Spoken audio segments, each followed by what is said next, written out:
The Parthia group had done their homework on me. They knew my journey to Seattle was being prolonged by my curiosity and, at times, my compassion.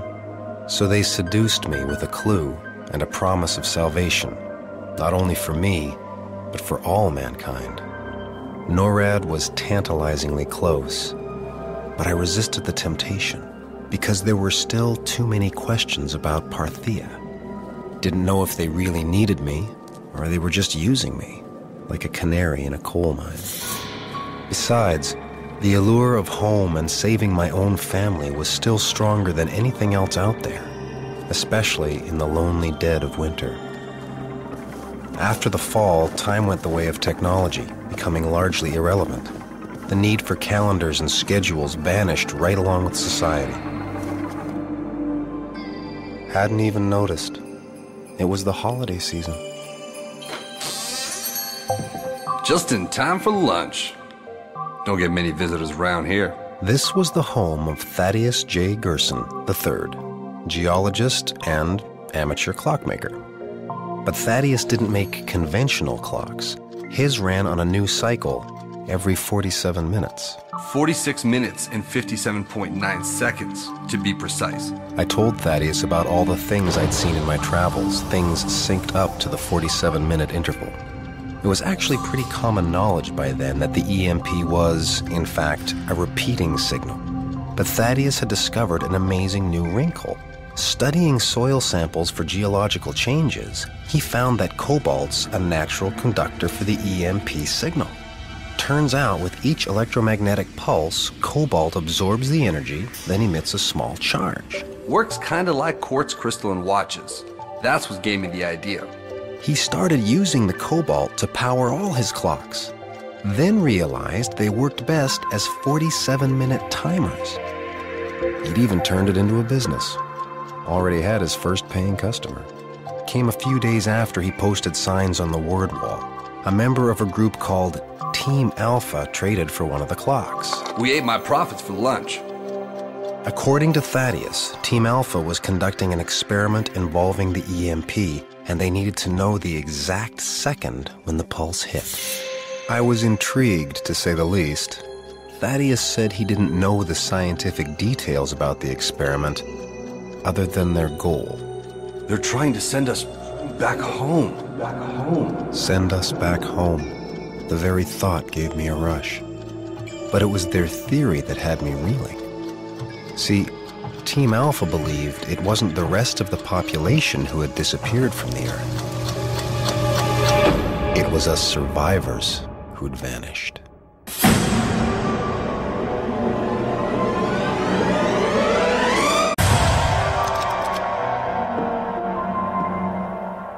In The Wizard of Oz, Dorothy just clicked her heels to get back home. By the time I reached Kansas, I was ready to try almost anything. The possibility of a cosmic shortcut from Wichita to Washington sounded like science fiction, but apparently there was hard science to back up this theory. Before I left Thaddeus, I traded some batteries for one of his cobalt clocks. That EMP timer would prove to be vital on numerous occasions, the first being my incredible stopover in Wichita. I paid a visit to Team Alpha, the group that believed it was us survivors who had disappeared. The group held their meetings in a physics lab on campus. Most of them weren't scientists, but they'd heard about the experiment and wanted to be involved.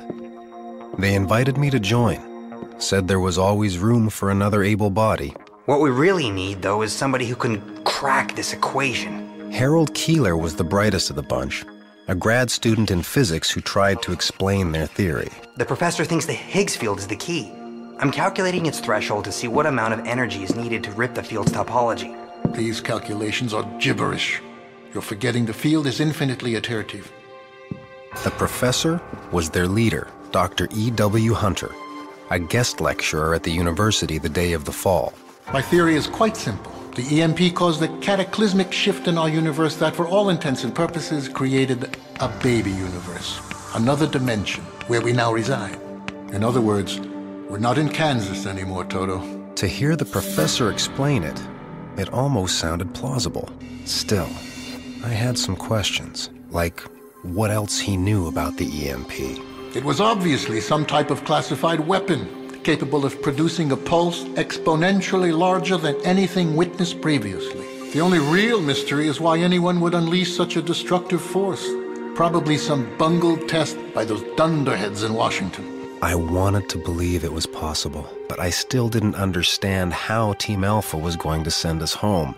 That's an excellent question, my boy. But rather than boring you with all the quantum terminology, you will see my plan enacted firsthand. And 47 minutes from now, we'll all be home for the holidays. That's when my fantasy about getting back home took on a deadly reality. I was standing at ground zero.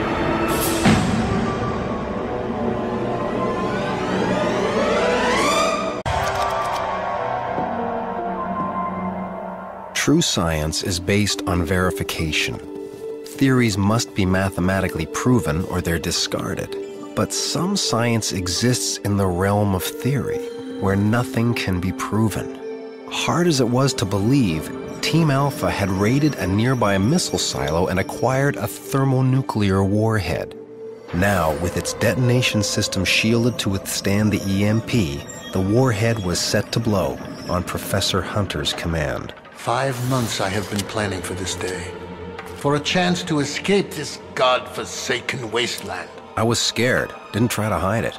And this time, I insisted the professor bore me with all the quantum terminology. I had to understand what his plan was. Think of our alternate universe as a smaller envelope nestled inside a larger envelope, the one we call home. These two worlds are separated only by an invisible dimensional barrier. Detonating the warhead at the exact moment the EMP strikes will amplify the energy pulse and tear a hole in that dimensional barrier, merging the two worlds back into one. There was some logic to his plan, but I still couldn't fathom why he was willing to risk lives, including his own, on something theoretical. You must have faith, my boy. Now go make yourself useful. We're going home in 25 minutes. With the clock literally ticking, I went to the only person I thought might listen to reason. I've been through this 100 times. I still can't prove the EMP released by the warhead will actually rip a hole in the Higgs field.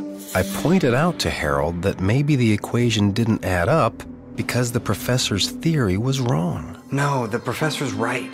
He has to be. His theory is the only one I've heard that explains the missing people and the technology. I'm the one that's wrong. My calculations, I'm just not smart enough to make it work. Harold had faith in science, but none in himself. He wanted so desperately to believe the fall was explainable, quantifiable, that he could no longer see the truth in numbers. My only hope at that point was to put enough doubt into Harold's mind that he'd help me stop Team Alpha. So I showed him Dr. Canton's Polaroid, told him how the man was disappearing every 47 minutes, bit by bit. Ask the professor to explain that, Harold. I couldn't prove the professor was wrong. No one could. That was the problem. We were stuck in an alternate universe, all right. A theoretical universe, beyond reason. I'd seen the dangers of blind faith before in New Eden. I knew this situation was heading for disaster. 17 minutes and counting. Man your stations, people. My instincts told me to run, but I knew I'd never make it past the blast radius. Somehow, I had to stop Team Alpha, and I had to do it alone.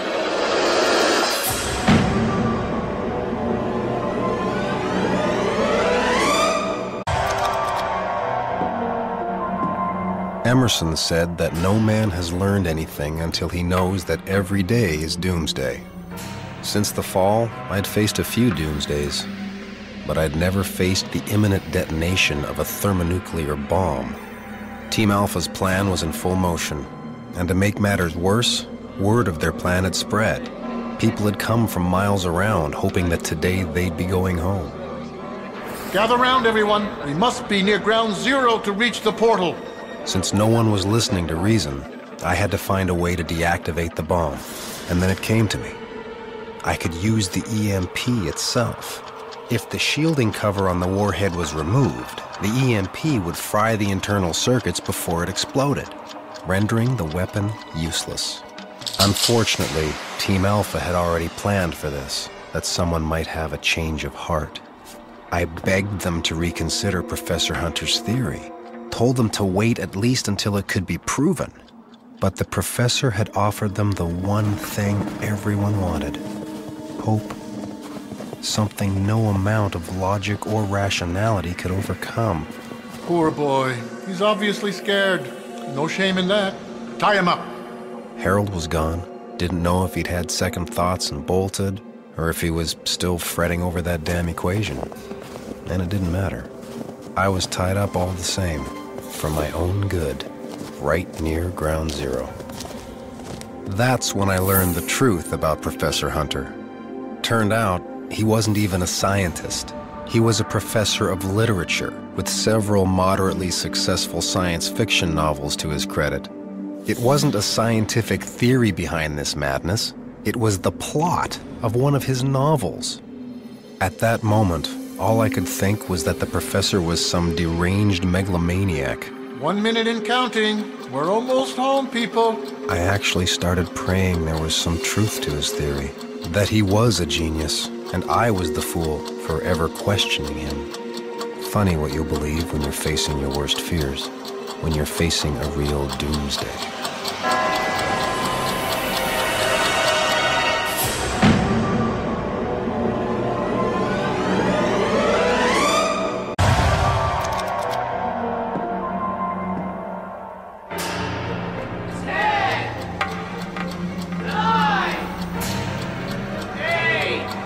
All I could do was watch as the EMP struck and the nightmare unfolded. 4, 3, 2,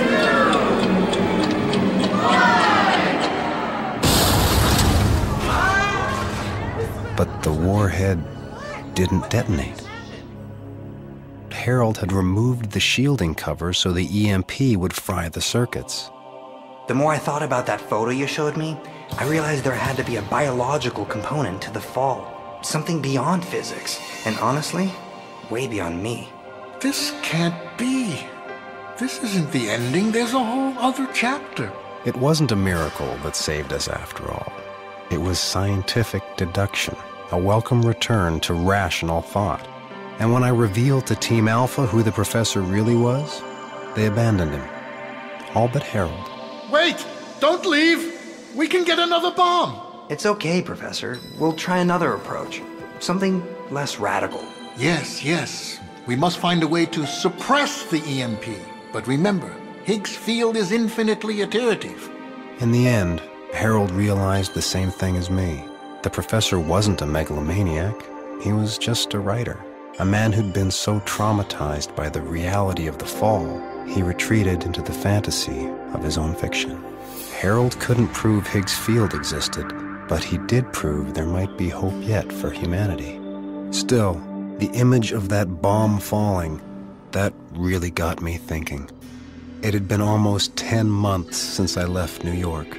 It was Christmas Eve. I should have been home already. I didn't want to be a hero. Didn't want the burden of saving the world or even Wichita. If I was gonna save anybody, it would be my family. I saw the Pharaoh boy again. Figured he was a manifestation of my guilt. There were so many terrible things that could happen to us. I couldn't stop them all, and I had to come to terms with that. So I followed the boy, just like at the Serpent Mound. But this was different. This had a child's logic to it.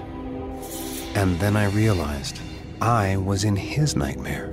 This was about his guilt, not mine. I did it. I made them all go away.